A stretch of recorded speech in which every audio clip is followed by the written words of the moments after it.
office hours experience. How are you doing, Jacob? No, can you hear me? You are a bit quiet. Quiet. I'll fix it. And what is a stream and office hours without any technical difficulties? New platform. And hopefully we'll be joined by some people in the chat. If you are watching, please say hi in the chat, because I don't know what I'm doing on this new platform that I've never used before, but it looks pretty good. We are also streaming on YouTube and LinkedIn at the same time. And that means you can enjoy us 3 ways. Andreas already said that the Riverside link is broken. I don't know how to get the link. The link We'll from figure it the out as we go. studio. Let's see. Invite people as audience. Copy link. Okay, so it's that one. You're still a little bit quiet. Really? What about now? Oh, it's a bit better. A bit better. I'll crank up the volume even further. What about now? Much better. Much better. Awesome. Let me just... I just completely ended the event. The event is not over. I ended it because the link was wrong and I thought I was editing it. Please say hi in the chat if you're here, if you've managed to join us, because this is one that you won't want to miss. I mean, I could be talking to no one right now, so... Oh, hi! We have Ellie. Andreas is here. Welcome. Thanks for joining. And, I mean, we can just get started because people can catch up with this at any point. So I will tell you what we're doing today. Welcome to Nordcraft Office Hours once again. And today I'm joined by Jacob, engineer at Nordcraft, who is going to give us a little sneak peek on the super cool, super amazing new animation editor he's been working on that's going to revolutionize the game and change it for everyone building apps in Nordcraft, and they'll never want to write CSS animations by hand ever again. And in the second part of this session, Jacob is going to be setting me a challenge, which I have not seen prior to this office hours session. Jacob will give me a challenge and tell me to edit something in Nordcraft and turn it into something that only you can dream of, I hope. And I hope I'm going to do it justice. And I guess this is a little selfish thing for me. Like, I just want to learn how to use it better. And what better way to do it than to be coached by the creator itself. So let's see what you've been working on, Jacob. Yes, let's see it. I'm just going to share my entire screen. And then we see from there. Oish. Oh, look at that. Can you see my screen? Yes, but I can also see me at the bottom. We don't really need Okay, that. let me move that Yeah, there we go. all the way down. No, that Oh. didn't work. Very low key. Lovely. Okay, let's get this started. So this is my kind of go-to example of what you can build. I think this has been the most fun I've had testing a new feature, because I basically just get to test the animations by actually creating animations. So I think you said that who better to teach about this than me? I don't think that's true, because I don't know anything about animation prior to this, at least, and very little now. I know how to build an animation editor. Actually, the creative part, I will leave that up to the more creative people. But I made a duck. So this I made from scratch. This is more of a showcase of how animations within animations can work really well. So I'm just going to start with this. It's not the simplest example, but it's a fun one. I will show a few more afterwards. So the idea of this one is it's actually pretty simple animations, but they're just kind of stacked together So let's just get the animation editor up and running.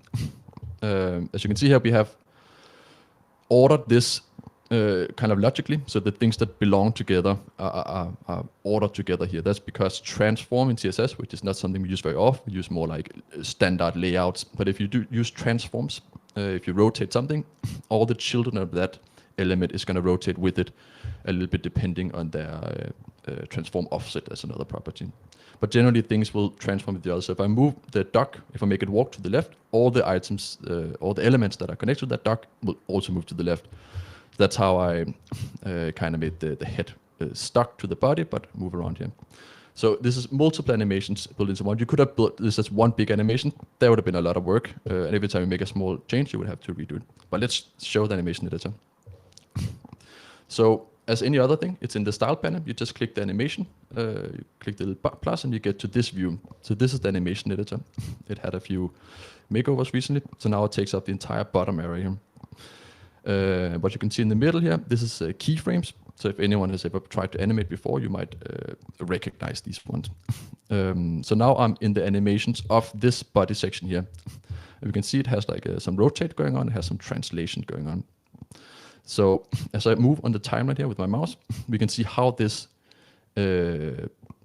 rotation affects the item in the canvas. So I can see here. And if I want to see the animation actually playing, I just click the play button and you can actually see it. So this is not the entire dock moving. This is just the body part right now. The other things are, they have the animation paused over in this view. So another thing you can see while we move here, you can actually see these things are updating live in the side here.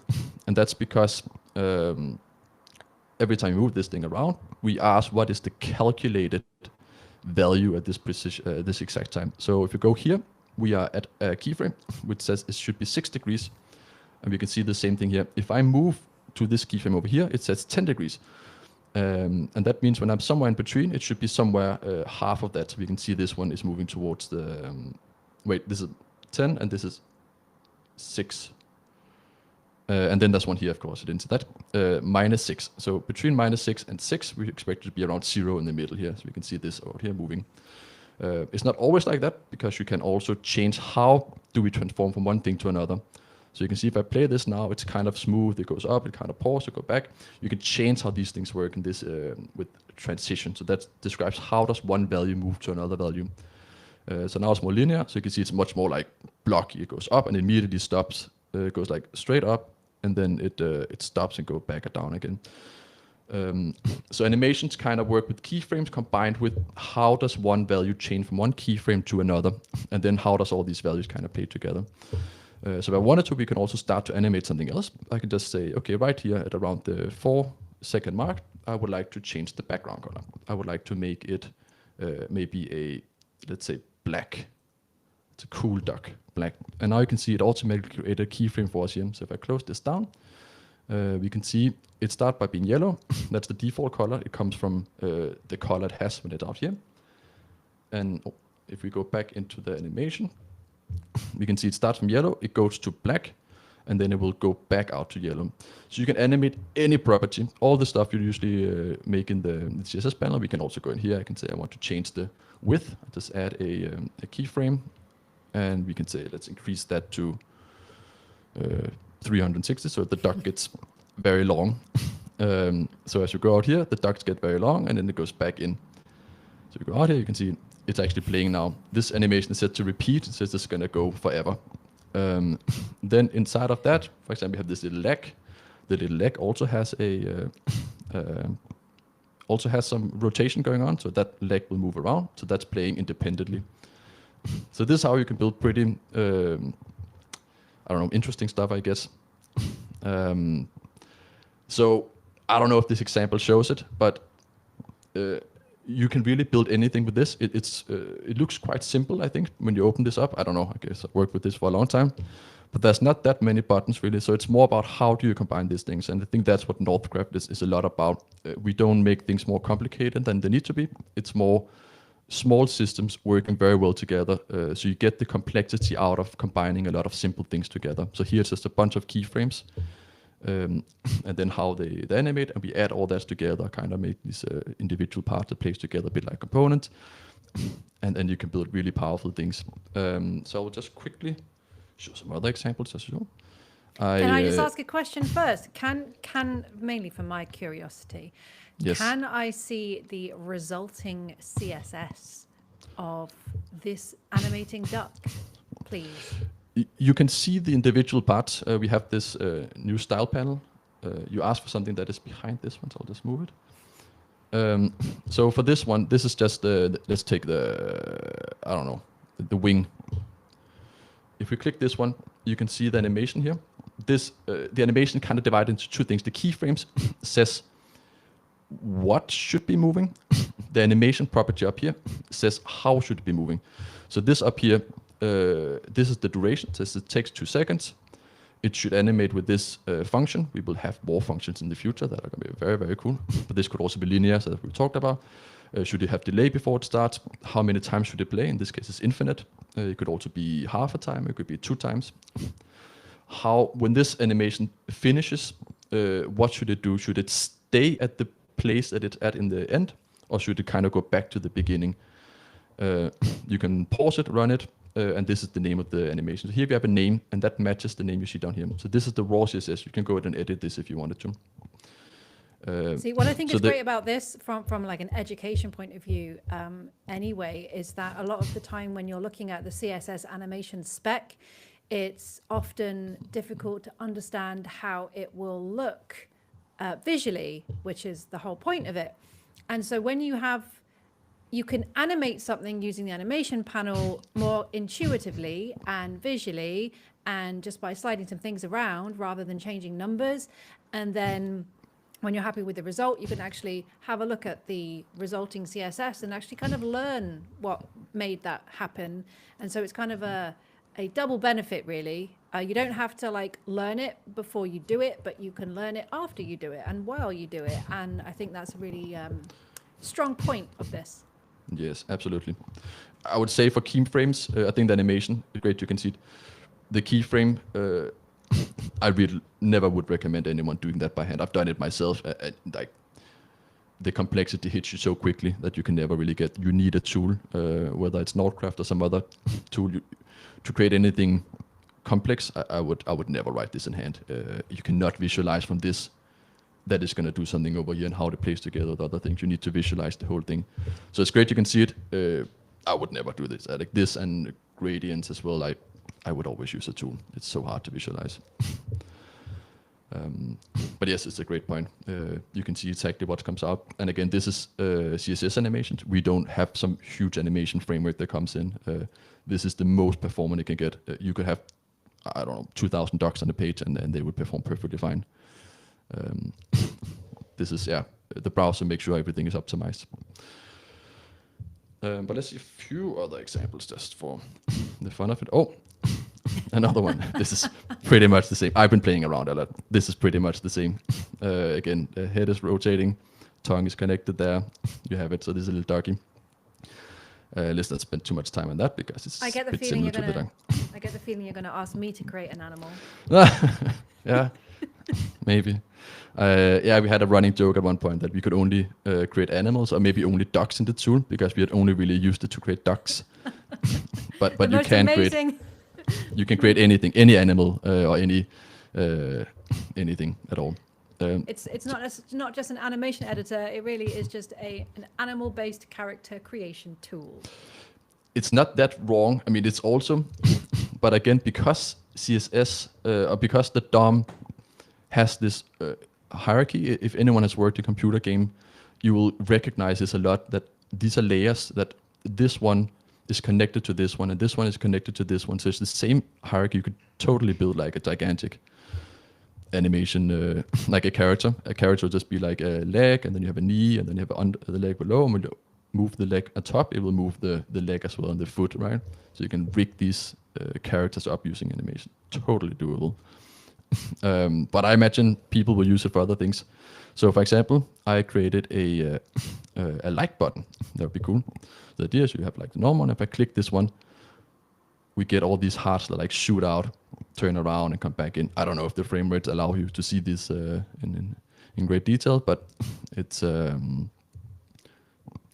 quite fun. And this is again maybe not that complicated. It's actually a pretty simple animation that we that we shoot out I think a heart, and then we rotate it around, and then the complexity in this case comes a bit that we repeat this thing a bunch of times. You have this like one element that let's add I don't know how to even, I forgot how to do this.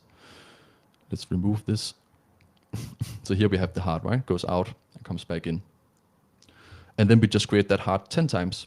Here. There's another one. Here. This one. Yeah, so you can see we have this one heart that I shoot out. It does a little, it flips its own scale, and then it kind of goes back in again. And then on top of that, we have this element on top that it lives inside. That one then rotates around with this element inside of it. And when that rotates, we have the rotate here, then the element kind of runs out, rotates around, comes back in, and then we just repeat that 10 times. And then you get this this interesting effect. So you can combine it with other things. Animation doesn't have to live alone. You can combine it together with these conditions we have, or starting style, or a hover style. When you hover over something, it does something, and an element can spawn another element. You even have, when an element finishes, you have this animation finish, you have these animation events. So you can say when an animation starts or when an animation ended, you can then run an event and say, I want to call an API or something. So it's really coupled in. You can combine this with anything.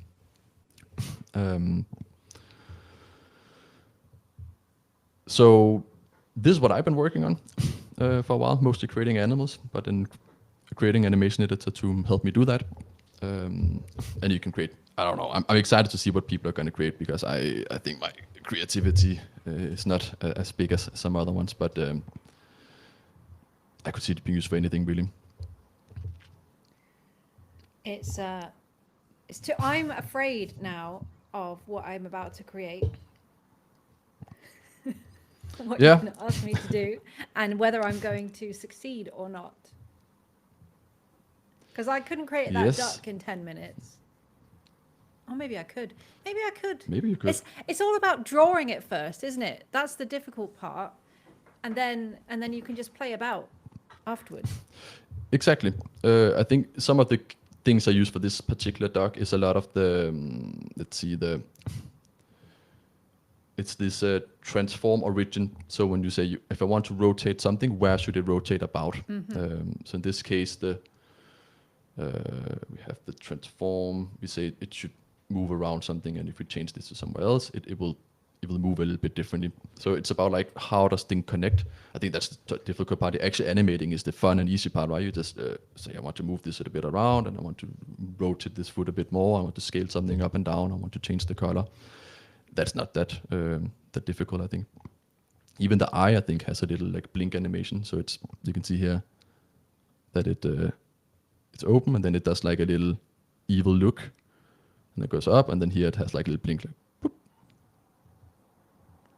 Can you, Jacob? Can you just demonstrate to Rensky here when you named the elements, those custom names? Can you show where you do that in the attribute panel?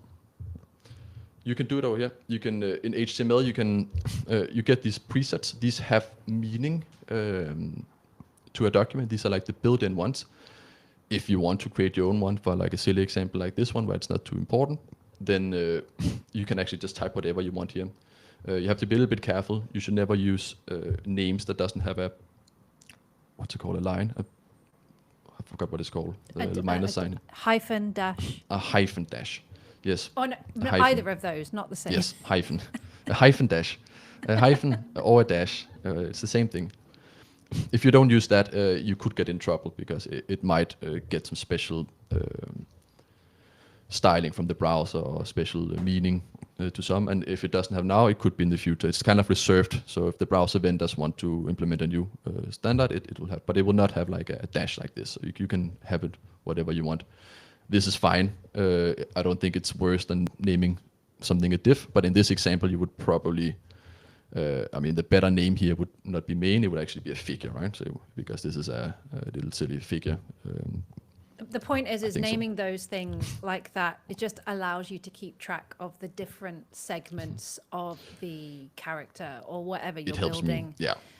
Because they'll, And these ones, when they're not specific browser elements, they won't inherit the default browser configuration for those elements either. So, I mean, there is a big reset style sheet in Nordcraft anyway, where a lot of those things are overridden, just so you have a clean canvas to work with, and the elements don't behave in ways that you don't expect.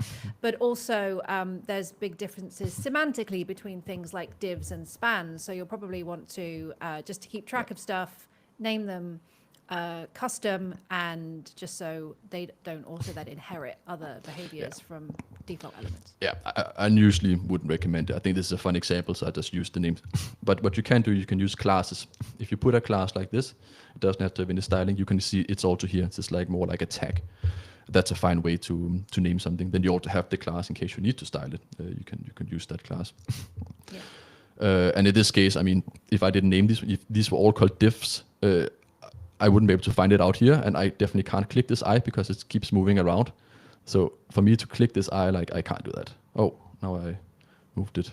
So yeah, in this case, I definitely need to name it because I cannot really use the canvas when it keeps moving around. For my own sake. Sanity, yes. All right, so talking of sanity, do you want to give me my challenge, and then I will try and demo this as best I can as someone who hasn't used this very much. Yes, I was actually thinking a challenge would be something similar to this one. Some kind of like button. It will give you a bit of freedom of what you want to do. Oh, I like button. So we have this old one. These are not based on animation. I don't know what they're based on, but you can see this one. It has like these little lines coming out. Not the confetti.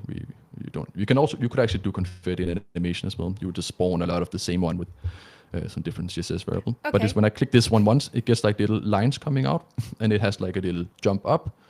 You can see this one as well lines up, and it jumps up. Change the background color, gets a bit like bright.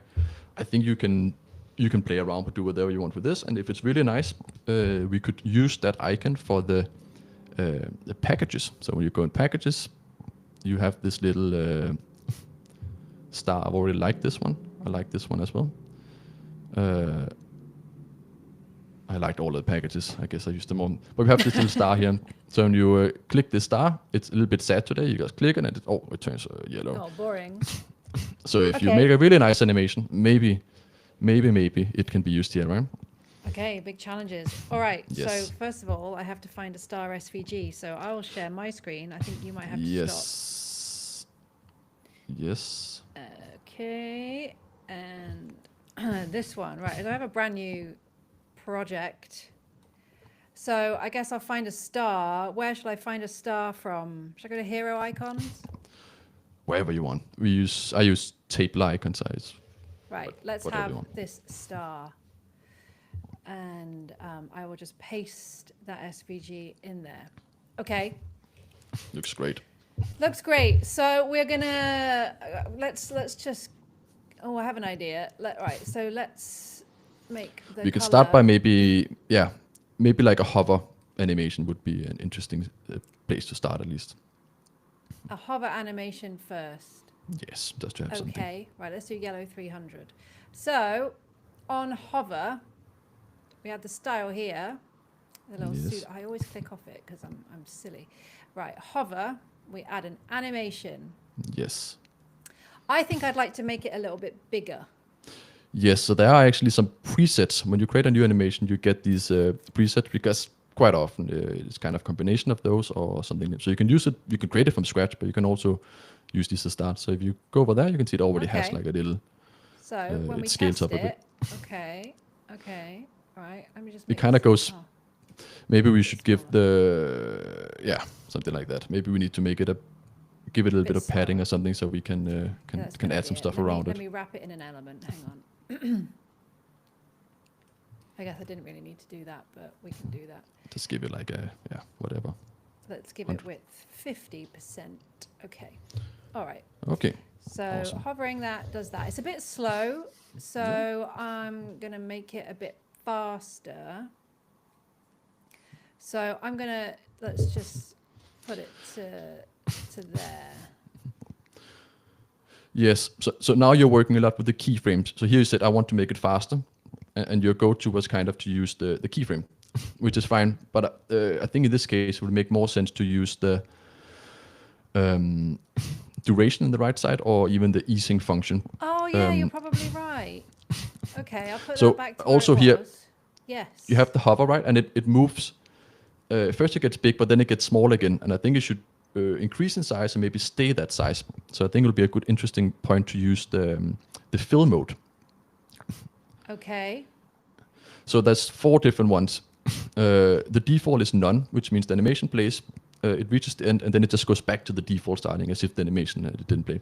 If you click the next one called forward, it means that the animation will play, and then it will apply the styling that is in the end when the animation finishes until you remove the animation. Oh, and this So thing this is down quite here useful. is telling me my current fill mode. Yes, that's how it works, I think. Yes. Okay. So now, if you delete the, it still has a keyframe in the end. So if you remove the does. keyframe in the end, so click it, I think you delete it, yes, and you can move the other keyframe to the end maybe. I think it should be a simple one. So that one. So it says go from 1 scale to 1.1, right? And then when you hover it stops at that. And I'm going to change the duration now to, I'm going to do a 0.7 seconds. Yes. I want it to So you can feel play like that. You don't have to snap. go out and hover. You can just click the play button I can inside just quick the. play it, can't I? Yeah. Okay. Yeah. Okay. To test it out. This is why I need you, see. Where's it gone? Hang on. Was it the diff or? Hover. Oh, hover. Yes. Right. I can just play it. Yes. All If right. you just click play, you can see how Okay. it works. I still feel like it's a bit slow. Yeah. Okay. And you also can control how it goes, because right now I think it's okay. I think the default is it uses the ease timing function, which is usually what you yes. want. But you can play around with this. A little extra sneak peek we won't see, but still, we're probably going to have much more powerful easing function. So it's quite cool to have these like bounds or spring is very common. So physics-based animations just feels a little bit more natural. If you have an iPhone, you probably know this, that things they don't move in the same way they do on the web, because on the web we only have access to these easing until recently. Now we have some tricky ways to get spring animation as well, which is really cool. It makes things feel much more natural. I'm just going to create my own little curve, really. Yes, so this one, now it goes down and it goes above the value. So in this case, since your scale is to 1.1 and if you had it like above, it would actually go a little bit higher than 1.1 and then go back 1. So it gives this like little bound. Yeah, it can look good. Again, it looks good. Again, spring would feel much better here, but this is quite nice. Okay. It's still rubbish, but now what am I going to do? I want to rotate it a bit. When you hover? Yeah. No, idea. when you click. When you click. Okay. Yes, so that would be a new click. What is that? Is that active state? Can you even click on an SVG? You can. I think you need to give it a. It needs to be in a button, doesn't it? Yeah, so probably. let's change this to a button if we want to click it, because it's going to be a like button. Good. So now we can add an event on that. That when we click, we add. Would we add a class onto it to rotate it? Yes. Yes. It gets a little bit complicated when you have a lot of states animation, because at some point, if you're not very careful, you're going to have like one animation playing and then another one applied. And the second one will override the first one and it will instantly move and it looks quite ugly. So a common pattern is to use state machines for this. We're not going to do that. It's just a pattern to make sure that you cannot be in 2 states at once and you go in like a natural state from one state to another. You control exactly how you move. But in our case, I think we don't need to go that far. So when you click it, you just set this, yes, exactly. And then we'll have a class on this as clicked when clicked is true. You don't need to write as true. Okay. If it's true, then it will apply. Okay, so then we add a class here for clicked. Yes. And this is going to animate. What should it do? Rotate. I feel like it needs a background color. Shouldn't it fill up as well or something? I don't know. Yeah, I think the SVG I chose doesn't have that capability. It doesn't have a path for it. Yeah, I think you can technically change the fill mode, but let's not get too much into that. Oh, let's see. We can't edit the path on here, though, can we? I think what you can do is you can set if you go to the SVG, you can add a fill attribute and call it current color, and then if you change the color on it, it doesn't work if it has a it's in the path. It's in the attributes, I think. In attributes, if you write fill and then there's this none there, right? So if you change that to current color with a capital C, yes, exactly. Okay. And then we can set the I didn't know current color to, yeah, that's really nice. I had not observed before that the attributes of the SVG appear here. So great work, whoever thought of that, because I missed that. So styling. So do we want, we'll leave it like that, yep. And then when we click it, we're going to rotate it. Yes. Rotate. Let's just see how it looks. Already. Hey. That's quite nice. That's quite that was actually quite nice as it was. I don't really want to mess with that. I think these defaults are actually for this kind of case where you just like want to make these micro animations. The defaults are quite good. It's like fade in, fade out, rotate, pulse, these kind of things. So let's just practice that. Hey, hey. It works. Okay, that's cute. Okay, so now we want to make some stars fly out. So you want to jump to that? Oh, yes. Or did you have another idea before? No. I don't know how far we're gonna get. I was just giving an example, but you're already jumping straight to the. Let's do it. So So how you did the hearts? You repeated. Did you have a secondary heart that was smaller? Yes. So there are separate items that are kind of spawned in. But what I would do here, I would not focus too much on there being. I would just create one little heart that jumps out, and then we can animate that one thing. And then later on we can move into actually repeating it multiple times and have them, move a little bit different from each other. So let's just duplicate that. And this will not have a class on it. Yeah, maybe we can say that it should only you can have the show condition be that when you click it, maybe. Yes, clicked. So it will not show, and then when you click it, it will spawn in. And we'll make it smaller. So what we can do. Yes. No. No. Don't change the view box. I knew that would happen. We need to change the height and width. Yeah, I think so. Let's do 1 rem and 1 rem. Yes. Okay. That's very small. Yes, it's going to. Do you want to make it bigger? Use percentage, right? We use percentage for the big stars, so you should also do it for this one. Otherwise, they're not going to scale together. We used it as 100. All right. Fine. Here, have 20%. Oh, do you want it bigger?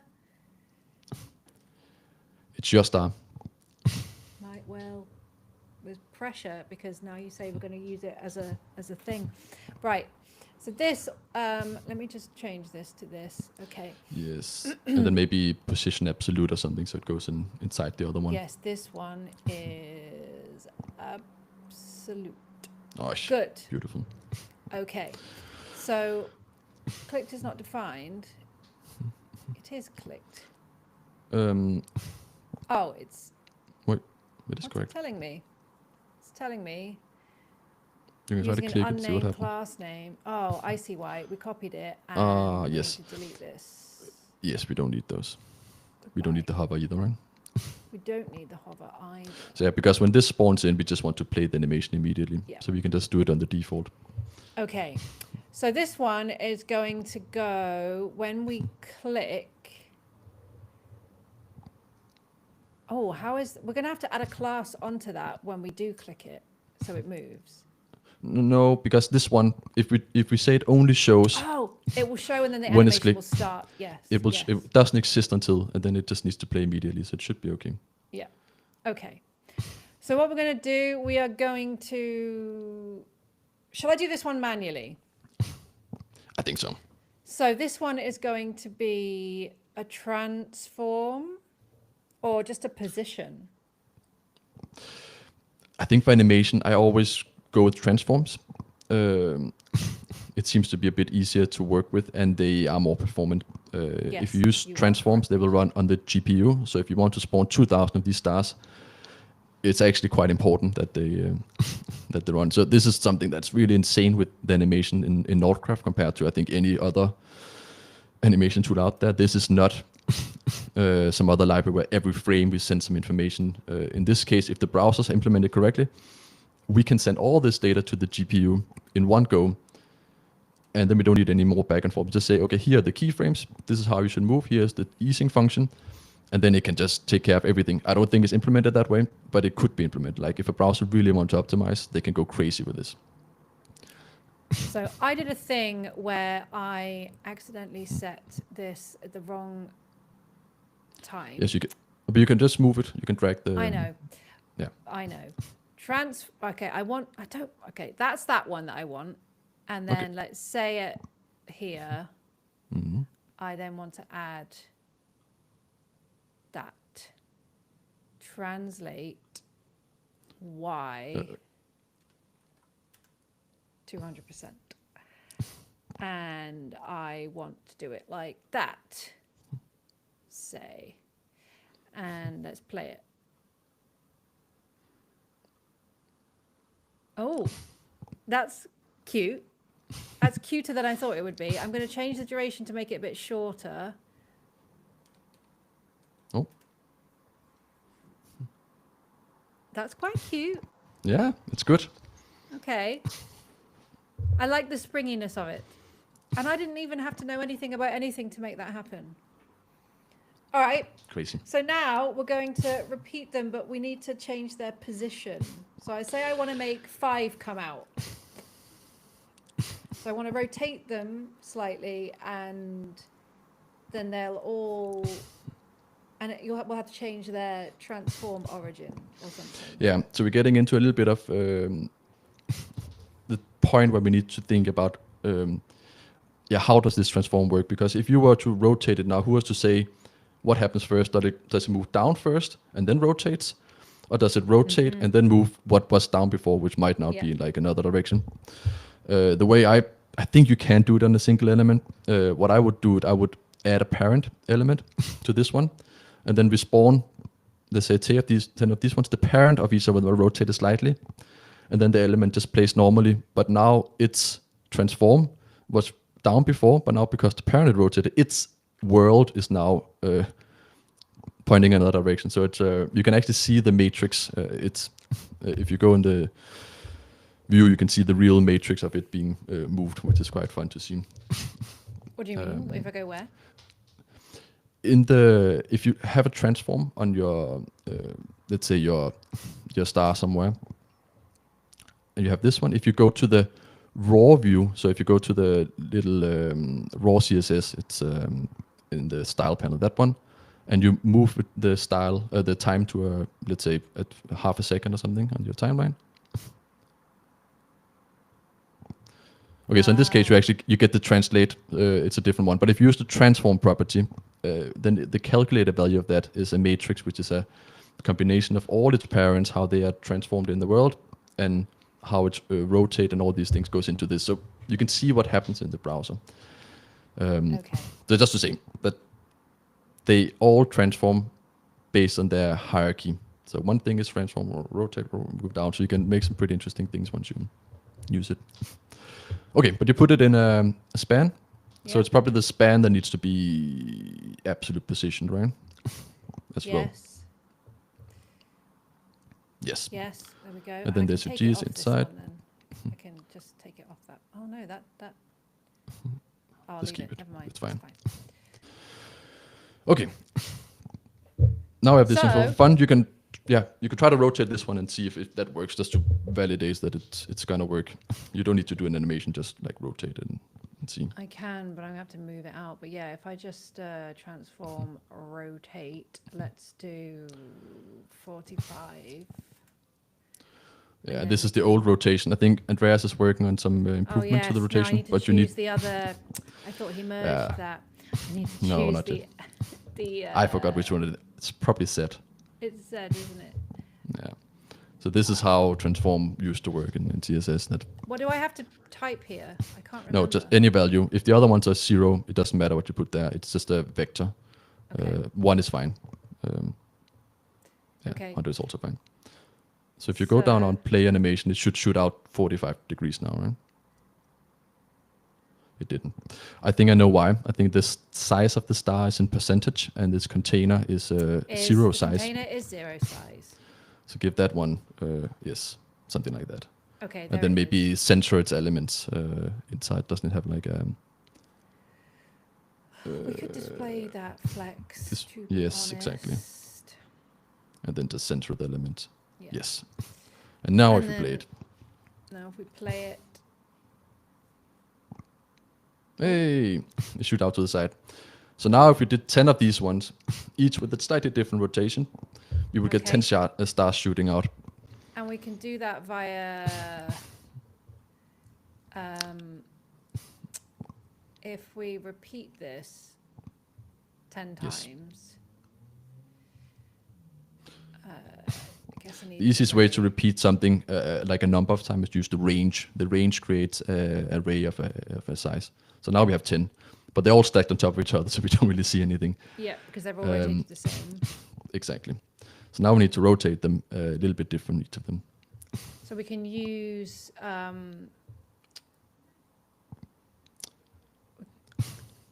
would we do that? Yeah, normally we know classes are quite useful, but they're very static. So a class is always a static thing. We want to use something dynamic. For style, we use CSS style variables. So I think in styling, you can add a CSS style variable. Yes. And in this case, it's a rotation. I don't know if we have that. Oh, we do have that. Yes, one. we Nice. do. You can call it whatever, rotation or style rotation or whatever. And we can how would we set this based on what the number is of it? Oh, we don't have to. Go on, carry on. First of all, instead of degrees, I would use, I think that has another unit called turns, so one turn is just mean 360 degrees. I think that's a bit easier to work with. For us, And then you so want to we use don't have to math.random. You could use random. That's actually fine. That's a fun one. But then they're random. I would probably just use like divide, take the index and then divide it by the number. Then you get like even. But I think random is fun. I would use random. I think it's a fun one. It's your star. Random number. Okay. Yes. So now we have a rotation. And then we put the rotation in here. Yes. If you delete that, you might get the... Will I get... Why not? Can I just use this? No, yeah, you can do... you should have been able to, but I think you need to go into the... I think there's an issue there. It should be there. I think we have not coupled up. You can do it in raw CSS then, in the CSS editor. Yes, okay. So let's do transform. It's there, rotate. I think you can actually, if you just write rotate and you just put the var in without any of the other ones, I think it will default to the standard rotation of the set index. Yes. You don't need to write degrees. It has the turn built into it. It's the turn, yes. yeah. Okay. It is part of the value. So,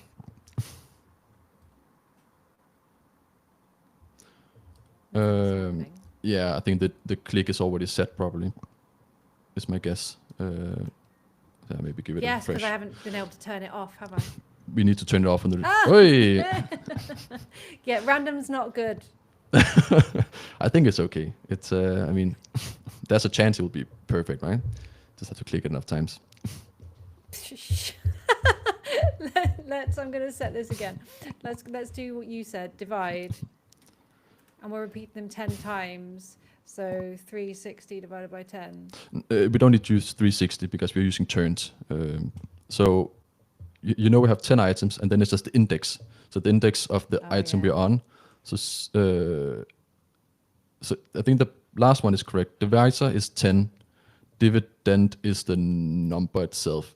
And that should be the index. Oh, there we go. Hey. Seemed to work. Maybe we should clean up the click as well. So the way to do that is use the event. So I would do it on wherever we use the animation. I think it's SVG, isn't it? Or is it this one? What do you mean, clean up the click event? So there's two ways to do this. You could set a timer yourself. So say when I click this one, we set it to true, and then we wait like 1 second, we set it back. The other way is to say I want to trigger an event when an animation has ended. Oh. But it all plays together. It's crazy. Let's do that. It's almost like there were some people in the TC39 who have thought a lot about this thing. It's almost as I feel like when I did this animation editor, that it's almost like they have designed it so someone needed to build an animation editor, because who writes keyframes like in hand? Yeah. It doesn't work. And all these things, like the fact that that you can set a specific pointed animation that it should freeze as. That's what I'm using when I built everything in Nordcraft here. So I just set the animation delay to a negative number, weirdly enough. That's a feature no one uses, but it makes sense for this case. And then it will set the animation at a specific point, paused, and then I can just move the timeline around and it sets the animation to that point. So we don't do any special calculation. We just use what's built into the browser, what was already there. So some people have really thought about this stuff, and now we're using it to actually build it. It's pretty cool. Okay, what do we do? I forgot where we were. We're going to set it back to clicked false when the animation is finished. So yes, maybe on the main one, the one you click the one that is the rotate, right? It has an animation. So in events on that, it has under animation in the second last one there, it has something called animation end. Yep. Oh, there's also a bunch of other. Oh my god. There's even animation. This is life changing. It's right, look, cool. now I can click it as many times as I want. But if you click it multiple times, it won't work up because it's already true. This is the best thing that's ever happened to me. It is pretty cool. You could even ask, like, what if you have 5 different animations on an element, you can even ask which one is it, so you get the animation name out. So yeah, you can do crazy things with this. I feel like we haven't touched the surface at all of what is possible. We have not. Okay, we have not. There's one thing.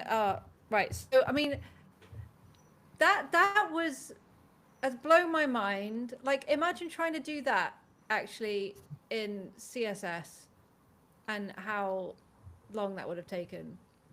With the repeating items, I mean, you could have done it all manually. You would have had to write out so much code to do all those different ones, or you could do it in JavaScript and do the same thing that we did with the rotation and stuff.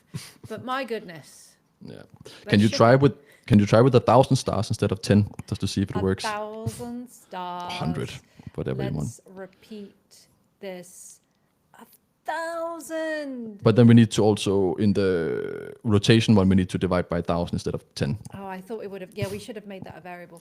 We should have made it a variable. Now what I'm thinking is, now I want some of them to go out further than the others.